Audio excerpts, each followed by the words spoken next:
नमस्कार दोस्तों, स्वागत है आपका बिहार समाचार में। तो चलिए बिहार की 10 प्रमुख बड़ी खबरों के बारे में जानते हैं। रुकिए, और रुक करने से पहले आपसे अनुरोध है कि वीडियो को एक लाइक अवश्य करें तथा कमेंट बॉक्स में ये बताएं कि आपके शहर में कोई समस्या है क्या, और साथ ही आप बिहार के किस जिले से हैं ये भी बताएं।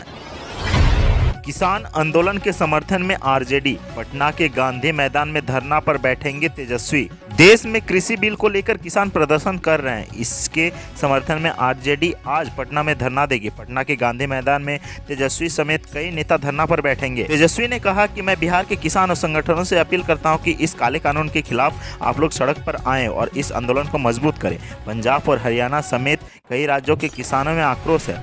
यह वही सरकार है जो किसानों की आय 2022 तक दोगुना करने की बात करती थी, लेकिन एमएसपी को खत्म कर दिया। कृषि को भी प्राइवेट हाथ को सौंप रही है। इससे प्राइवेट कंपनियों से किसान खरीद बिक्री करेंगे, लेकिन सरकार के सारे फैसले को हम लोगों ने देखा है, चाहे नोटबंदी हो या कुछ।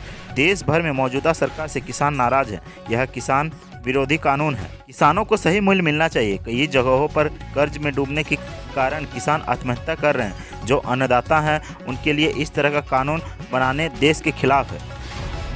पीएम मोदी बोले, कोरोना वैक्सीन की कीमत राज्य सरकार के फैसले से होगा तय, जनहित का रखा जाएगा ध्यान। कोरोना को लेकर पीएम नरेंद्र मोदी ने सर्वदलीय बैठक की। इस दौरान पीएम नरेंद्र मोदी ने कहा कि केंद्र सरकार वैक्सीन की कीमत को लेकर राज्य सरकारों के साथ बात कर रही है। वैक्सीन की कीमत को लेकर फैसला जन स्वास्थ्य को सर्वोच्च प्राथमिकता देते हुए किया जाएगा।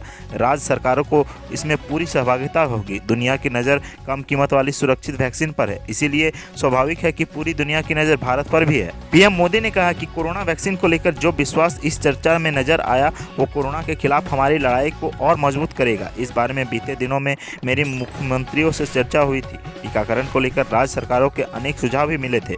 करीब 8 ऐसी संभावित वैक्सीन है जो ट्रायल के अलग अलग चरण में है और जिनका उत्पादन भारत में ही होना है। भारत की अपनी 3 वैक्सीन ट्रायल अलग अलग चरणों में है।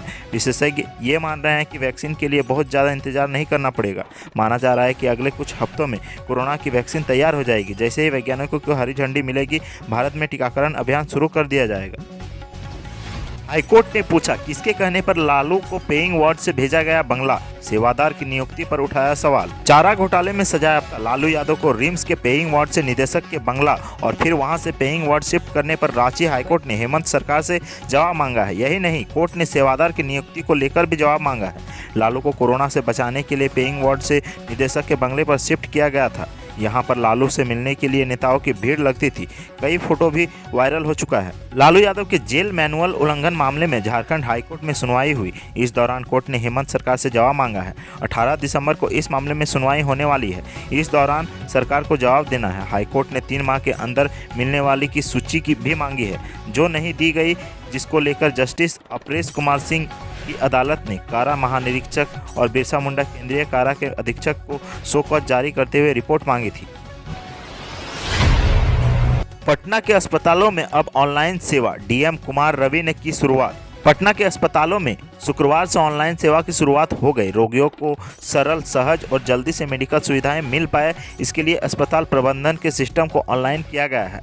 पटना के डीएम कुमार रवि ने इस सेवा का शुभारंभ कर दिया है। अब नई व्यवस्था लागू होने के बाद कंप्यूटराइज्ड और सेंट्रलाइज्ड तरीके से मेडिकल सुविधाओं को मॉनिटरिंग हो पाएगी। डीएम कुमार रवि ने प्राथमिक एवं प्रायोगिक तौर पर शुक्रवार को गुरु गोविंद सिंह अस्पताल में इस सेवा की शुरुआत की। पटना सिटी स्थित गुरु गोविंद सिंह अस्पताल के साथ साथ फुलवारी शरीफ स्थित सामुदायिक स्वास्थ्य केंद्र में भी इसकी शुरुआत की गई। डीएम कुमार रवि ने अस्पताल में आईटी कार्य से संबंधित सभी तकनीकी सुविधाओं का 100% इंतजाम सुनिश्चित करने और रोगियों को सरकारी निर्देश के मुताबिक सुविधा प्रदान करने का दिशा निर्देश दिया है। दिल्ली बिहार के बीच चलने वाली इन ट्रेनों का बदला शेड्यूल। दिल्ली बिहार के बीच चलने वाली 2 ट्रेनों के समय में इंडियन रेलवे ने बदलाव करने का ऐलान किया है। बताया जाता है कि वैशाली एक्सप्रेस और स्वतंत्रता सेनानी एक्सप्रेस के टाइम टेबल में 7 दिसंबर से इंडियन रेलवे ने बदलाव किया है। रेलवे के अनुसार जयनगर से नई दिल्ली के लिए चलने वाली गाड़ी नंबर 02561 स्वतंत्रता सेनानी एक्सप्रेस 7 दिसंबर से दिन के 2 बजे चलने के बजाय शाम के 5:40 बजे खुलेगी। वहीं ट्रेन नंबर 02562 नई दिल्ली से जयनगर एक्सप्रेस 20:40 के बदले 21:15 नई दिल्ली से खुलेगी। समस्तीपुर रेल मंडल के डीआरएम अशोक महेश्वरी ने बताया कि यात्रियों की सुविधा को ध्यान में रखते हुए कई ट्रेनों की समय सारणी में बदलाव किया जा रहा है। स्वतंत्रता सेनानी के 7 दिसंबर से गाड़ी संख्या 02561 जयनगर से 17:20 प्रस्थान करेगी, जो Madhubani, Sakri, Darbhanga, Samastipur, Muzaffarpur, Hajipur, Sonpur, Chhapra, Suremanpur, Ballia, Ghazipur city, Aunrihar, Varanasi, Gyanpur road, Prayagpur central, Aligarh, Ghaziabad होते हुए 15:40 नई दिल्ली पहुंचेगी। पटना में बेखौफ अपराधी एटीएम काटकर लाखों की लूट। बैंक सुरक्षा व्यवस्था व पुलिस गश्त को धता बताते हुए राजधानी पटना में चोरों ने एटीएम मशीन काटकर लाखों रुपए की चोरी कर ली। राजधानी पटना में पुलिस गश्ती को धत्ता बताते हुए चोरों ने इस वारदात को अंजाम दिया है और पुलिस को इसकी भनक तक नहीं लगी। मामला पाटलिपुत्र थाना इलाके के महेश नगर की है, जहां गुरुवार की रात चोरों ने यूनाइटेड बैंक ऑफ इंडिया का एटीएम गैस कटर की मदद से काटकर लाखों रुपए की चोरी कर ली और शटर बंद कर आराम से फरार हो गए। वह जब आसपास के लोगों ने जब एटीएम का शटर खुला देखा तो पुलिस को इसकी सूचना दी, जिसके बाद मौके पर पहुंची पुलिस जांच में जुट गई। इस बारे में मौके पर पहुंचे पाटलिपुत्र थाने के एसएचओ ने बताया कि एटीएम से चोरी नहीं हुई। यूनाइटेड बैंक ऑफ इंडिया ने पीएनबी को हैंड ओवर करने के दौरान यह खोला गया। यहाँ से कोई लूट नहीं की गई है। राज्यसभा उपचुनाव के लिए सुशील मोदी एकमात्र उम्मीदवार। निर्दलीय प्रत्याशी श्याम नंदन की ओर से नहीं था कोई प्रस्तावक, नामांकन रद्द। राज्यसभा उपचुनाव के लिए सुशील मोदी एकमात्र उम्मीदवार बन गए हैं। उनके खिलाफ निर्दलीय उम्मीदवार बने श्याम नंदन प्रसाद का नामांकन रद्द हो गया है। प्रस्तावक का नाम नहीं होने की वजह से स्क्रूटनी में श्याम नंदन प्रसाद की उम्मीदवारी खारिज कर दी गई है। भाजपा के वरिष्ठ नेता और पूर्व डिप्टी सीएम सुशील कुमार मोदी 7 दिसंबर को राज्यसभा सांसद के तौर पर सर्टिफिकेट लेंगे। पूर्व उप मुख्यमंत्री सुशील मोदी के खिलाफ पर्चा दाखिल कराने वाले श्याम नंदन पंडारक के रहने वाले हैं। प्रसाद के नामांकन में उनकी ओर से कोई विधायक प्रस्तावक नहीं था, जबकि नामांकन के लिए कम से कम 10 विधायकों का प्रस्तावक होना जरूरी है। लिहाजा स्क्रूटनी में श्याम नंदन प्रसाद के नामांकन का टिकना मुश्किल था। इसके बावजूद श्याम नंदन प्रसाद की एंट्री ने उपचुनाव को रोचक बना दिया। टीम इंडिया ने लगातार 8वां मैच जीता। ऑस्ट्रेलिया के खिलाफ 2 हार के बाद पहली जीत। भारत ने ऑस्ट्रेलिया को तीसरे टी20 सीरीज के पहले मैच में 11 रन से हरा दिया। टीम इंडिया की यह टी20 में लगातार 8वीं जीत है। टीम को पिछली बार 8 दिसंबर 2019 को वेस्टइंडीज ने हराया था। यह मैच तिरुवनंतपुरम में हुआ था। इसके बाद भी टीम एक मैच जीती, लेकिन फिर इसी साल 5 जनवरी को श्रीलंका के खिलाफ गुवाहाटी में खेला गया टी20 बेनतीजा रहा। इसके बाद भारत कोई टी20 मैच नहीं हारा। वहीं भारत के ऑस्ट्रेलिया के खिलाफ यह दूसरी हार के बाद पहली जीत है। पिछले मुकाबले में 27 फरवरी 2019 को ऑस्ट्रेलिया ने 7 विकेट से शिकस्त दी थी। खराब मौसम के कारण बेंगलुरु दरभंगा फ्लाइट डाइवर्ट। कोलकाता में उतरा विमान, यात्रियों को हुई परेशानी। दरभंगा एयरपोर्ट पर खराब मौसम में विमानों की लैंडिंग में परेशानी हो रही है। शुक्रवार को दूसरे दिन भी एक फ्लाइट को डाइवर्ट करना पड़ा। इससे पहले गुरुवार को मुंबई दरभंगा फ्लाइट को डाइवर्ट कर पटना एयरपोर्ट पर उतारा गया था।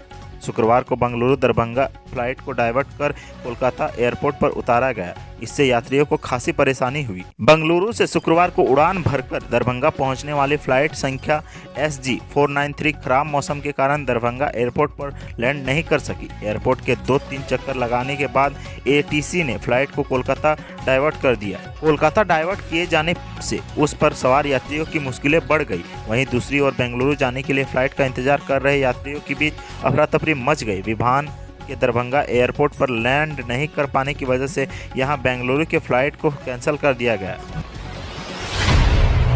बात करते हैं सबसे अंतिम खबर की। तो बिहार में मिले कोरोना के 619 नए मरीज, 24 घंटे में 7 की मौत। बिहार में कोरोना संक्रमण की रफ्तार अब धीमी हो गई है, लेकिन इसके बावजूद भी हर रोज हजारों की संख्या में पॉजिटिव मरीज मिल रहे हैं। स्वास्थ्य विभाग की ओर से ताज़ा अपडेट जारी की गई है। इस अपडेट के मुताबिक बिहार में 619 लोग कोरोना पॉजिटिव मिले हैं। इसके साथ ही राज्य में कोरोना संक्रमितों की संख्या बढ़कर 2,37,968 हो गई है। बिहार में फिलहाल 6,183 कोरोना के एक्टिव मरीज हैं। बीते दिन गुरुवार को जारी नियमित अपडेट के मुताबिक पिछले 24 घंटे के भीतर 7 व्यक्ति की मौत हुई है। इसके साथ ही राज्य में कोरोना से मरने वालों का आंकड़ा 1281 हो गया है। बिहार के लोगों के लिए खुशी की बात तो यह है कि महज 24 घंटे के भीतर 502 कोरोना मरीज स्वस्थ हुए हैं। इसके साथ ही ठीक होने वाले मरीजों की संख्या 2 लाख के करीब हो गई है।